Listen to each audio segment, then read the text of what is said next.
Good morning. Welcome to Monday Morning Coffee and Chat with Hallee Bridgeman. I'm so happy you could join me this morning. I have my cup of coffee, so I hope you have your cup of coffee or tea or whatever you drink in the morning and you have a few minutes while we chat. So I'm coming to you today from somewhere in Tennessee. I don't know where we are. We were at Pigeon Forge yesterday.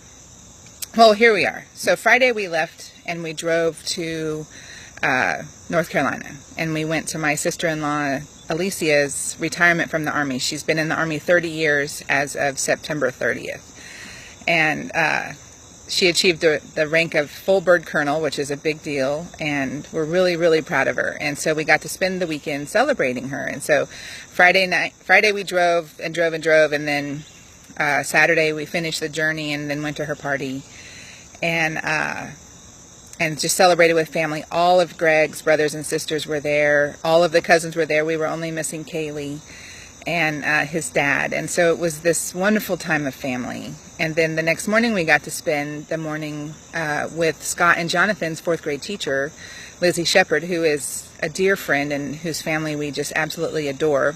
And she just PCS'd to Fort Bragg. So we were thrilled to be able to take an opportunity to spend breakfast with her before church, and then we got back on the road. And so the boys were so really beyond good for everything that we decided to treat them with a stop in Pigeon Forge at the Titanic Museum. So good morning, Mandolin, who is watching my crazy cat and my amazing dogs. So we Scott, one of his focuses of obsession is the Titanic, and so he knows all of the facts and figures about the Titanic and all of the information that he can glean. He loves the Titanic. Something about it fascinates him, and so we went to the Titanic Museum in Pigeon Forge, and with a Groupon we were able to get a family 4-pass for $60 or something. Good morning, Kelly. And so I tell you what, it was worth every dime of that $60. The person who put together that museum did it with absolute love for the Titanic. It was amazing. And so then we got out of there and ate dinner, and by the time we got done with dinner, it's 8:30, maybe 9. And so we just drove. We figured out how far we wanted to drive, got a hotel reservation, and just made that our target. And crashed. We woke up at 7 o'clock this morning, which is, if you don't know our family, that's really sleeping in.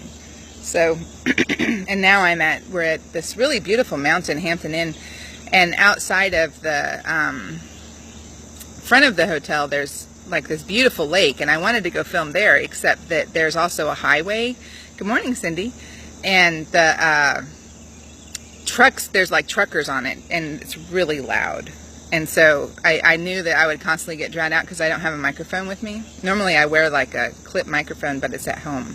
So we thought we would come home last night, and I thought I would have all of my stuff this morning. So we're roughing it today. So we'll get home in we're 3 hours from home, so it'll be an easy drive today. And then we will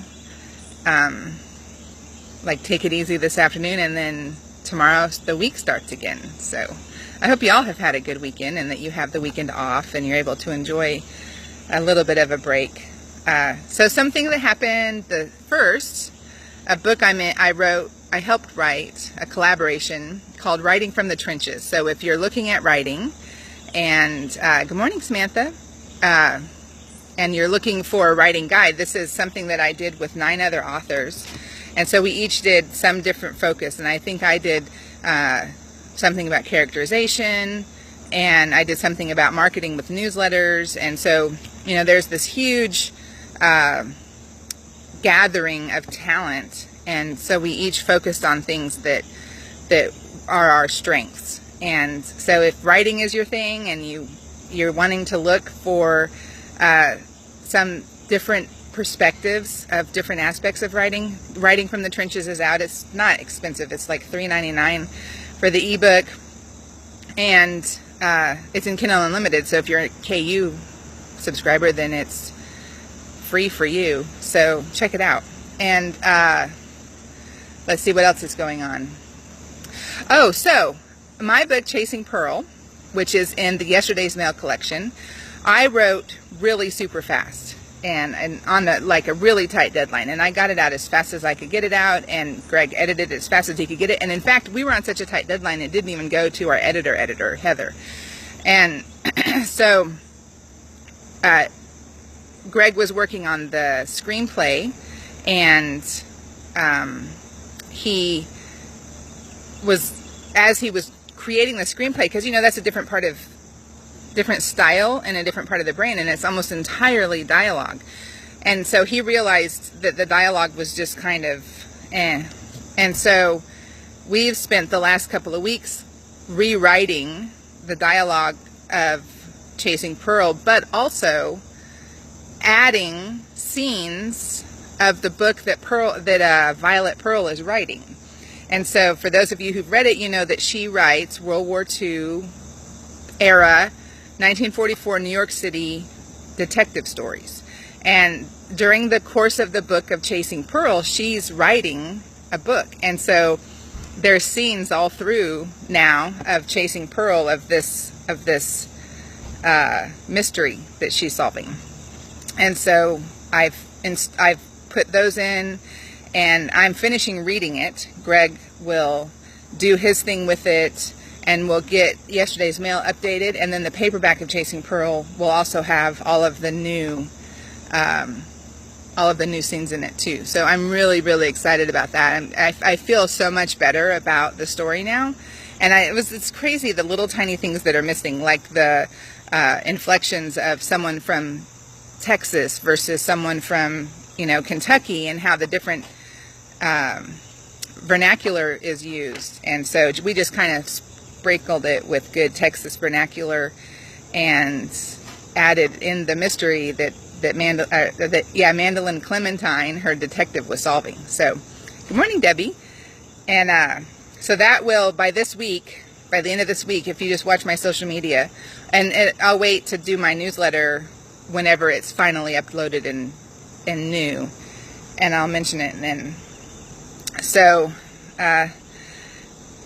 yes, Mandolin, my friend who is being so kind and generous to watch my crazy animals this weekend, was my inspiration for my Mandolin Clementine character. So and I've been told to get out of her head because apparently I got her spot on. So that was kind of fun too.